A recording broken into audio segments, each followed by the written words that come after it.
Hello दोस्तों, कैसे हैं आप सब। उम्मीद करता हूँ आप सभी लोग बढ़िया होंगे और आप लोग अपने एग्जाम्स के लिए तैयारी बहुत ही अच्छी तरीके से कर रहे होंगे। तो दोस्तों हम लोग बात करने वाले हैं यहाँ पर एसएससी के सीपीओ एग्जाम की। ठीक है, जिसमें कि 2025 का प्रीलिम्स का एग्जाम चल रहा है और मैं आप लोगों को शेयर करने वाला हूँ अपना पर्सनल एक्सपीरियंस, जो मैंने आप लोगों ये एग्जाम दिया और ये एग्जाम कैसा रहा, क्या क्या चीज़ें रही, तो उसके बारे में हम लोग यहाँ पर बात करने वाले हैं। तो ये होने वाला है एसएससी सीपीओ का सेल्फ गिवन एनालिसिस। हाँ, एक चीज़ मैं पहले ही आप लोगों को क्लियर कर देता हूँ कि देखो, मुझे क्वेश्चंस पता है लेकिन मैं क्वेश्चंस नहीं बताने वाला। ठीक है, क्वेश्चंस मैं आप लोगों को नहीं बताने वाला, क्योंकि देखो दोनों तरीके से अगर हम बात करें कि पहली चीज तो ये है कि अभी बहुत सारे लोगों का एग्जाम रह गया है और अभी अगर मैं बताऊंगा और उन लोगों को अगर उससे रिलेटेड क्वेश्चंस आ गए तो वो चीज गलत होगी हमारे साथ और मेरे से पहले जिन लोगों ने एग्जाम दिया उन लोगों के साथ। दूसरी चीज ये है कि ये चीज एसएससी भी मना करती है कि आप अपने क्वेश्चंस जो है वो शेयर नहीं कर सकते हैं। एसएससी क्वेश्चन शेयर करने के लिए एक मतलब रूल है, बहुत करोड़ों का जुर्माना है भाई, तो मेरे को जुर्माना नहीं भरना। तो इसीलिए मैं आप लोगों को क्वेश्चंस तो नहीं बताने वाला, लेकिन हाँ मैं आप लोगों को ओवरऑल चीजें बता सकता हूँ कि आखिरकार किस तरीके से चीजें चल रही हैं। ठीक है, सबसे पहला क्वेश्चन जो बहुत सारे लोगों के मन में आता है कि क्या कोई सिस्टम से रिलेटेड दिक्कत आई, जैसा कि हम लोगों को सिलेक्शन पोस्ट, सीजीएल और साथ ही स्टेनो के पेपर में देखने को मिला था, कहीं कहीं पर सीएचएसएल के में भी देखने को मिला था। तो एज इट इज मेरे एग्जाम सेंटर में ऐसी कोई भी दिक्कत नहीं आई, किसी के साथ कोई दिक्कत नहीं आई कि किसी का सिस्टम बंद हो गया हो या किसी को साथ मतलब कोई भी दिक्कत आई हो। मैंने ऐसी कोई भी चीज़ फेस नहीं की कि मतलब कोई सर्वर से रिलेटेड इशू या कोई चीज़, कुछ नहीं। स्टाफ काफ़ी ज़्यादा हेल्पफुल था, आसानी से सभी लोगों का बायोमेट्रिक और सारी चीज़ें हो रही थी। कोई भी सिस्टम से रिलेटेड कोई दिक्कत नहीं थी, अच्छे सिस्टम से, अच्छा माइक मतलब सॉरी अच्छा माउस वगैरह सब चीज़ें थी, अच्छे से काम कर रही थी सारी चीज़ें और सभी चीज़ें स्मूथली कंडक्ट हुई। टाइम से एग्जाम शुरू हुआ, टाइम से एग्जाम खत्म हुआ और टाइम से ही हम लोग बाहर निकल आए। तो किसी भी तरीके की कोई तो ऐसी मिसमैनेजमेंट की दिक्कत यहाँ तो मुझे अपने सेंटर पे देखने को नहीं मिली। बाकी बाकी लोगों का, बाकी जगह का मुझे नहीं पता। अगर आप लोगों के साथ ऐसा कुछ हुआ तो आप लोग कमेंट में जरूर बताइएगा। ठीक है, ओके। इसके अलावा अगर बात करें देखो पैटर्न की, तो देखो पैटर्न ना इस बार एसएससी ने चेंज कर दिया है।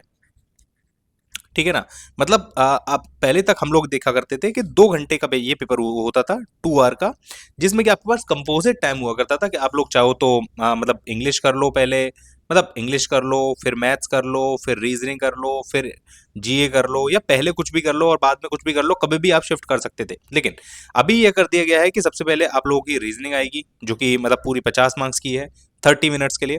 ठीक है ना, रीजनिंग के बाद आप लोगों का जीए आएगा, जीए के बाद आप लोगों का मैथ आएगा और मैथ के बाद आप लोगों का इंग्लिश आएगा। ठीक है, तो इस तरीके से ये इस बार का पैटर्न है और हर एक के लिए आप लोगों को 30-30 मिनट का सेक्शनल टाइम दिया गया है। 30-30 मिनट का सेक्शनल टाइम दिया गया। अब देखो मैं अपना अगर पॉइंट ऑफ व्यू आप लोगों को बताऊं ना, तो मुझे ये जो चीज लगी, जो मुझे लगी कि मैथ्स के लिए ना टाइम कम है। मतलब टू बी ऑनेस्ट 50 क्वेश्चंस करने के लिए 30 मिनट में नहीं हो पाए थे, मतलब मेरे तो नहीं हो पाए, अटेम्प्ट तक नहीं हो पाए। मतलब थोड़ा सा लेंथी पेपर था और अटेम्प्ट करने में काफी सारे क्वेश्चंस रह गए, जो मुझे लगा पर्सनली। हाँ, रीजनिंग डुएबल थी, रीजनिंग आराम से हो गई थी और रीजनिंग तो शायद मुझे लग रहा है मेरी तो ऑन मतलब टाइम से भी पहले हो गई थी। मतलब 30 मिनट है, मेरी शायद हार्डली 20 मिनट या 20-18 मिनट, 18-20 मिनट के आसपास हो गई थी मेरी अच्छी खासी रीजनिंग है, तो इसलिए मेरे 50 के 50 क्वेश्चन हो गए थे। ठीक है, जीए भी आप लोग मान सकते हो कि 18 से 20 मिनट के आसपास ही इतना ही टाइम लगता है, क्योंकि देखो रीजनिंग में फिर भी आप लोगों को एक बार को सोचना है, बनाना है। जीए में तो आप लोगों को सिंपल सी चीज है, आप लोगों को पता है तो ठीक है, नहीं पता है तो नहीं पता है, आप लोग नहीं लगा सकते उसको। उसमें सोचना और समझने वाली बहुत ज्यादा चीजें कुछ होती नहीं है। हाँ, स्टेटमेंट बेस्ड क्वेश्चन है कुछ कुछ, ठीक है, ये भी चीज आप लोगों को पता होनी चाहिए।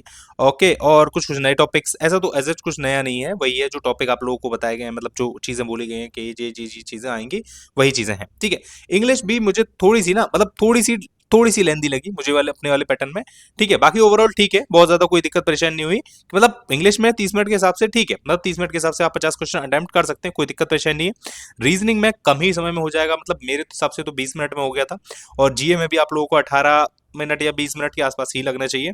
ठीक है ना, और मैथ के लिए मेरे हिसाब से 30 मिनट का समय जो है ना वो थोड़ा सा कम है। मतलब मैथ में या तो समय ज्यादा होना चाहिए या फिर मतलब मेरे हिसाब से तो फिर पुराना वाला तरीका ही ठीक था कि मतलब 2 घंटे में आप आराम से कोई भी मतलब अपना सेक्शन बांट बूट के अपना आराम से आप कर सकते हैं, तो वो भी चीज सही थी। इस बार का पैटर्न अब देखो एसएससी ने कुछ सोच के किया होगा, क्या है क्या नहीं है वो तो देखो जब रिजल्ट आएगा तो पता चलेगा, बाकी लोगों के कितने कितने अटेम्प्ट रहे, किस हिसाब से कट ऑफ गई। ओके, तो ये सारी चीजें आप लोगों को पता चलेंगी। ठीक है, बाकी देखो ओवरऑल सेंटर वगैरह की तो कोई दिक्कत है नहीं। मतलब इस बार आप लोगों को मतलब अपने अपने सेंटर मिल ही गए होंगे, जिन लोगों ने टाइम से भर दिया तो टाइम से अपने होम सेंटर मिल गए होंगे, पास में सेंटर मिल गए होंगे, और जिन लोगों ने दूर बाद में भरा होगा तो उन लोगों को दूर सेंटर मिलेंगे।